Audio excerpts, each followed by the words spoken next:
Once upon a time, far away, tucked behind high, misty mountains, there was a town called Greyton. As you might guess from its name, everything in this town was grey.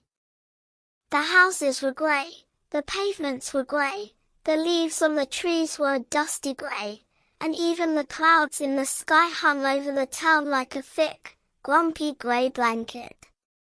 But the greyest thing about Greyton wasn't the buildings, it was the people.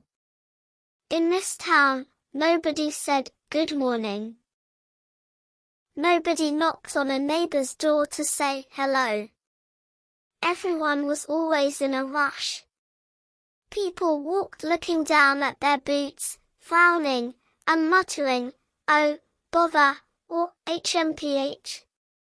The town was so unhappy that even the street lamps hung their heads in sadness, flickering dimly. One day, a little boy moved to this town. His name was Alfie. Alfie was nothing like the other people in Greyton.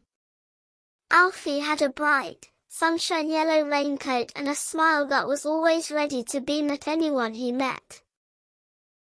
On his very first morning, Alfie looked out of his window.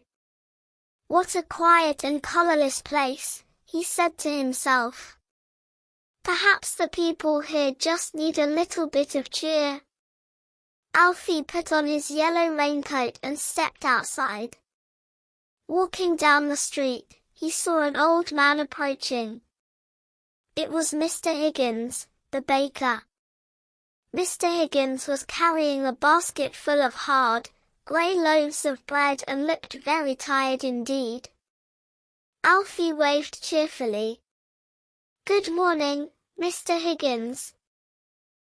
Your bread smells absolutely lovely." Mr. Higgins was startled. Nobody ever said good morning to him in Greyton. He lifted his head and saw Alfie's gigantic, warm smile. The ice inside Mr. Higgins's heart began to melt. The corners of his mouth twitched upwards, and then, he smiled. "Good morning, young Alfie," he replied. And at that very moment, something magical happened. The instant Mr. Higgins smiled, a golden light glowed from inside his basket. Those grey, hard loaves suddenly turned into fluffy, golden brown buns, steaming with warmth.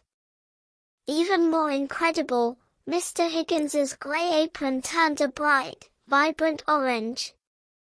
The bakery sign above the shop began to sparkle. The delicious scent of cinnamon and vanilla filled the air. Alfie's eyes went wide. "Wow! Did you see that?" Mr. Higgins was amazed too. I feel so light," he chuckled and happily skipped into his bakery. Alfie understood what the magic was. Smiling. This town ran on happiness, but the people had simply forgotten. Alfie ran to the park. The swings were rusty, and the slides were dusty. Sitting alone in the sandpit was a little girl. Her name was Poppy. Poppy was digging in the grey sand with a grey toy spade, looking very bored. Alfie walked over. "Hello, Poppy. Would you like to build a sandcastle with me?" he asked. Poppy looked up. "But the sand is too dry and grumpy." "It won't stick," she said sadly. Alfie held out his hand to Poppy. "If we build it with a smile, I think it will work," he said. Poppy couldn't resist Alfie's joy.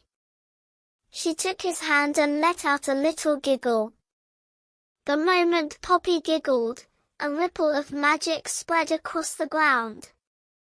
That dull grey sand suddenly turned into sparkling, golden, soft sand.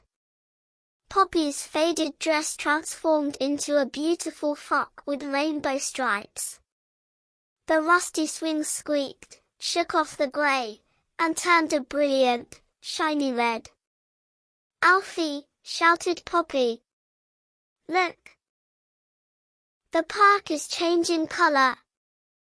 The two friends started sliding down the slide, laughing loudly. As they laughed, the slide turned blue.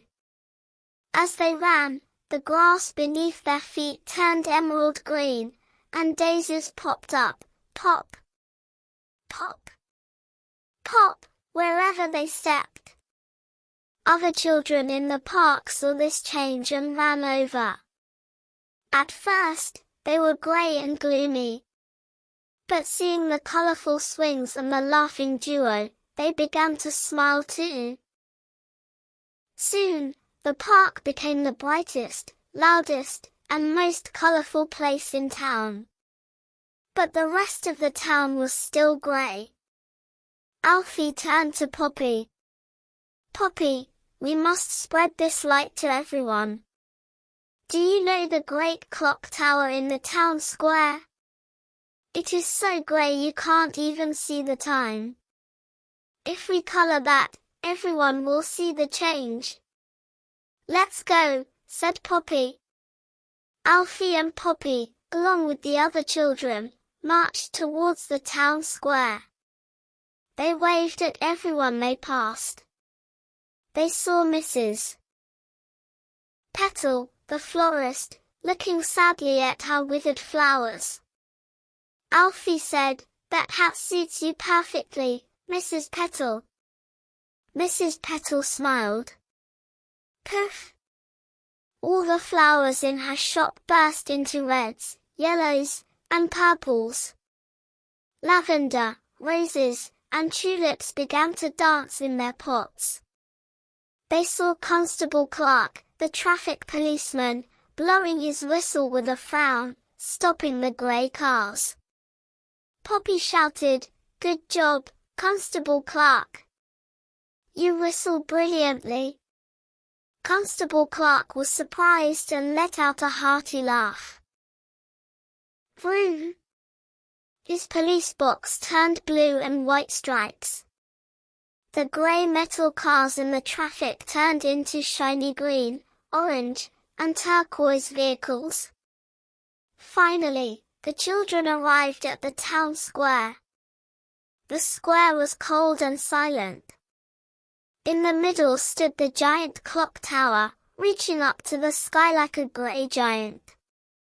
Its hands had stopped moving. The mayor of the town, Mayor Grumble, was looking down from the balcony of the town hall. "Hey!" shouted the mayor. "Why are you making so much noise? Greyton is a serious town." Alfie stepped forward. "Mr. Mayor," he called out, "this town doesn't have to be grey. Just watch." Alfie, Poppy, and all the children held hands. They took a deep breath and they let out the biggest, loudest laugh ever heard. They started to sing, dance, and hug each other. The wave of joy was so strong that the cobblestones in the square began to tremble. First, the pavement turned into a colourful mosaic. Then, the street lamps lit up, glowing like bright balloons. And finally, that giant, grey clock tower. Bong! A massive golden light burst from the tower. It turned to sparkling, brilliant gold. The clock, which had been stuck for years, started ticking again, tick-tock, tick-tock. The light from the tower shot up into the sky and pierced the grey clouds. The clouds scattered, and a huge, warm sun shone down on Greyton. On the balcony, Mayor Grumble couldn't believe his eyes. He had never seen his town like this. The grey buildings looked as if they had been painted with pastel crayons. People were dancing in the streets. The mayor's frown softened. Slowly, ever so slowly, he smiled. The moment he smiled, his boring grey suit turned into a polka-dotted cheerful outfit. All the townspeople gathered in the square. Everyone looked at each other in amazement. "You have such lovely eyes," said Mr. Higgins to Mrs. Petal. "You have such a warm smile," said the constable to the postman. Alfie and Poppy stood in the middle of the crowd, looking at the shining city. Poppy said, "We did it, Alfie. This isn't Greyton anymore." Alfie nodded. "No," he said. "From now on, this is Brighthaven." From that day on, a new rule was made in the town: when you wake up in the morning, smile at yourself first, and then at the first person you see. Because the people of the town had learned a lesson. You don't need a paintbrush to paint buildings. A simple, "good morning," a "thank you," and a genuine smile are enough to make the world more colourful than a rainbow. And Alfie, Poppy, and the people of Brighthaven lived happily, colourfully, and brightly ever after. The end.